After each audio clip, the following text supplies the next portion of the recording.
I'm here to share with you a story. The story revolves around a question. It's a very simple question. The question is, what is dentistry? I mean, there is the classic answer that it is that branch of science that deals with teeth and blah, blah, blah. That's not the answer I'm looking for. What is dentistry to you? What is dentistry to you? There are many answers. You would have your own individual answer now at the moment. I'm going to break it down and make it a little bit simple. Here's the question again. What is dentistry in terms of? Is it something that you do, you perform, you live by for a few hours in your life? It's an element in your life. That's on one side. Is that dentistry to you? Or is dentistry something that defines you? So being a dentist is you. You don't have to answer now. Just put up the answer somewhere, lock it in a file, in a locker, back in your head. We're going to come to that in a moment. The story starts like this. It's a story about a guy I've known for the last 37 years of my life. Just like you guys, when he came to the first year college, he had hopes, ambitions, ideas, thoughts, dreams that might come true, just like you. And he wanted to become a dentist. You know, dentistry is cool, it's nice, it's interesting, brings money, and a lot of other things in life. And just like you guys, when he came to the first year, he had plans, and all those plans are based on history, that he is an A student, high school, secondary school, whatever you call it. He had a history, and that history says that he's an A student. So, I mean, you just walk in the park, right? Just go into college, do whatever you do, study a few hours, and perform, and definitely you will pass. I mean, what could go wrong? What could go wrong? Ironically, this is what happened. At the end of the first year, he failed. He failed in two subjects, physics and chemistry. Now, if you're an A student last year in high school, and then you have to go at the end of the year, next year, and go to your family and try to explain to them that it's not a B, it's not a C, it's not a D, I actually need to explain to them that that guy failed 2 exams. Things started to go wrong now. It doesn't stop there. 3 months later, he's given a chance to resit those exams. Come on, you got 3 months now, you know. Just go on, do some physics, do some chemistry, and you'll pass, turn the page, and just move on. He fails again. And now, he has to do the whole year again. Every one of his colleagues is going to the second year, dentistry, and now he has to do a whole year of physics and chemistry, things that has nothing to do with dentistry. And he has to spend the whole year. And he does. Of course, at the end of the year, he passes, but what kind of pass is that? He just passes the first year, and he goes to second year. Now, in second year, he tries to overcome, to overdo, and do things in a different way now, right? I mean, come on, I've learned my lesson. I read Anthony Robbins stuff. I listen to this and that, and I sit down with motivational people and whatever, and now I got a pass. And he does pass second year with a B. Now, things are looking a bit different, right? So he's not a failure anymore. He's a B student, second year. Cool. Third year comes, tough year. Tough year. Things happen, and he realizes that, things are not as good as I thought. And at the end of the year, he has an overall grade of a C. How many of you are C students here? By the show of hands? Right, I love you guys. The rest, not so. So he, at the end of third year, he's a C student now. But come on, at third year, it doesn't matter, right? I got like fourth and fifth and sixth. I can compensate. I can overcome this. I can do things right. I can set things right. But remember the title, right? So in the fourth year, he goes to clinic. No more pre-clinic, very few pre-clinic sessions, but he goes to clinic and he does things. And he tried to communicate. He tried to deal. He tried to connect. He tried to perform and achieve. And at the end of the year, he is C again. Now, fifth year comes, and it's pure clinical. And come on, 4 years in the past, he has the experience enough to become a better person. to become a better student. Probably at the end of 5th year, he would go back to his family and tell his mom, his brother, his family that, you know what, I'm a B again. Forget A, I'm B again. 5th year is over, and he's got, of course, C again. Now, at the end of 5th year, he's given, the system was they would be given random topics, and he need to do a mini research and to present something in front of everyone, faculty and students at the beginning of the 6th year, probably 1/3 of the year, to present a topic. And he's given a very silly topic and a very small topic, and he need to do like a 40-minute things out of it. And the topic was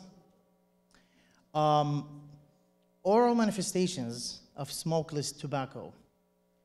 Now, that's like only half a page in the book, but he needs to do a research, and he does a research, a funny one, a clumsy one. And for some reason, at that category, he was the top of the class. And at the end of that session, one of the teachers, a tutor, comes over to him and says this: "You are a lousy student, but you know how to talk. So probably you need to focus on that. You are probably the worst in the clinic. Probably. Probably you're not the best in writing essays. You talk back to your teachers. You got manners problems. But probably if you go on stage, you know how to talk. So let's focus on that." So what's the plan? Just get a B at the end of the 6th year. Just get a B. And we will allow you to compete to get a position in that university. Now, that was a dream coming true. And things probably not everything going wrong. At the end of the year, 6th year, again, of course, he gets what? No. He gets a B. And B stands for boom. But that's 6th year, right? He gets a B, and he runs over. Come on, I mean, just like jumping up and down. He gets a B, but there is a missing link. He has to go through the overall cumulative grade now. They have to squeeze 2nd, 3rd, 4th, and 5th, and 6th year again. They squeeze out, and the juice comes out with a C. Now there's no more reruns, right? No retakes. It's a C. So here's what the faculty does. They bring a rod. This is going to happen to you guys. They bring a rod. At the end of the rod, there's a huge C. They bring it, they stick it in fire until it's hot red. And then they'll brand you with a C on your arm. And you will be forever a C student. No matter what you do, no matter what you say, no matter where you go, you are a C student.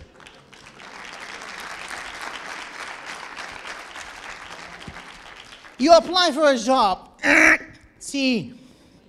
You apply for a job at hospital, you're C, sorry. You probably love a girl, want to propose, C, get out. You're a C student. You know how many A's and B's we have? Why would I think about you? You're just a C. Now stop here for a moment and think about that question that we started with. Here's what you think. What is dentistry to you? Dentistry is cool, it's nice, interesting. It's something you might be passionate about, you love. That's cool, that's good. I'm not here in any way belittling dentistry.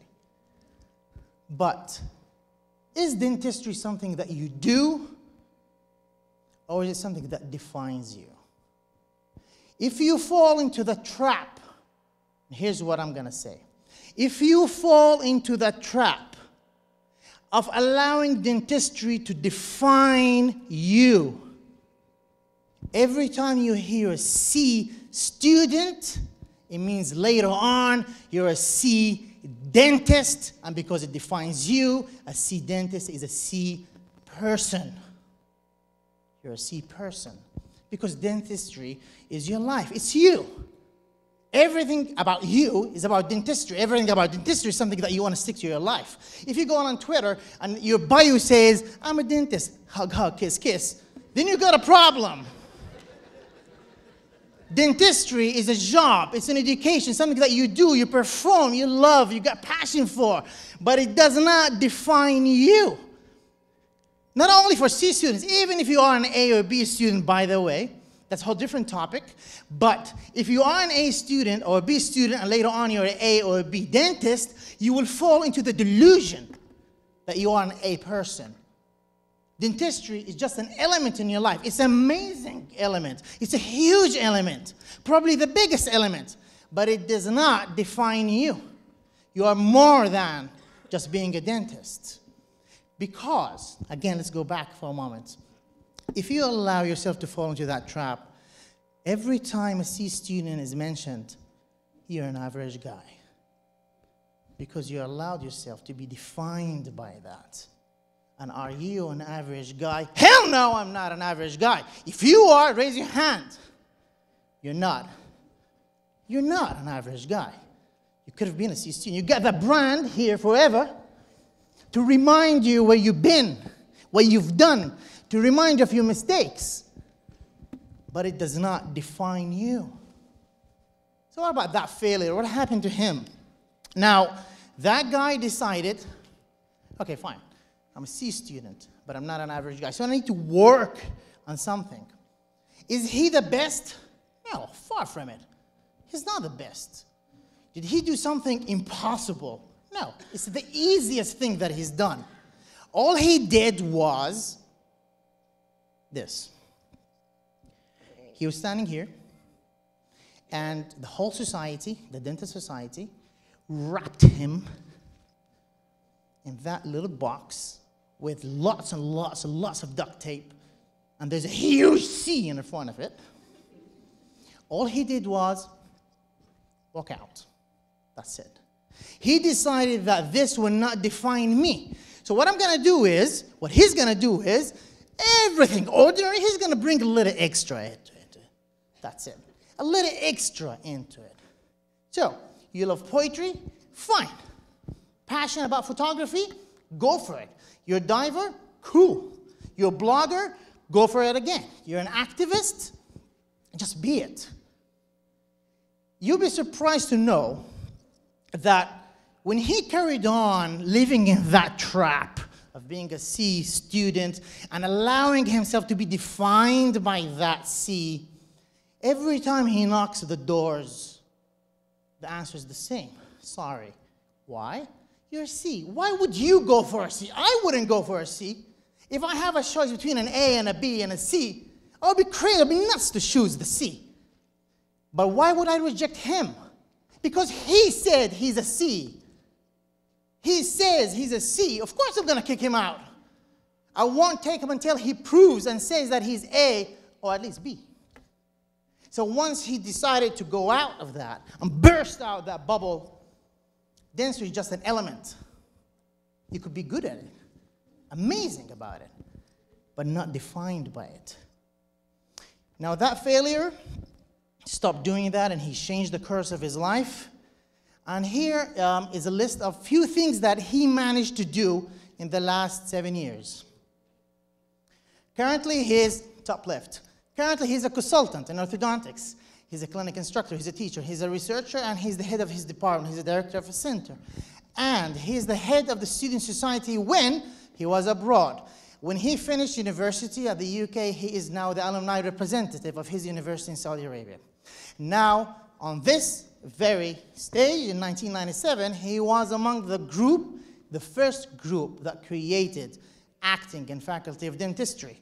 He's a public speaker. Currently, he's a TEDx speaker, as far as I know. He is head of the continuous medical education at one of the institutes in the Western region, Saudi Arabia. He has his own blog, and he's involved in several political and social activities and a bit more. Now, what's the take-home message? It's simple. The take-home message is, when everything goes wrong, when everything goes wrong, it's good. Because the only way to get from there is to become better. Thank you.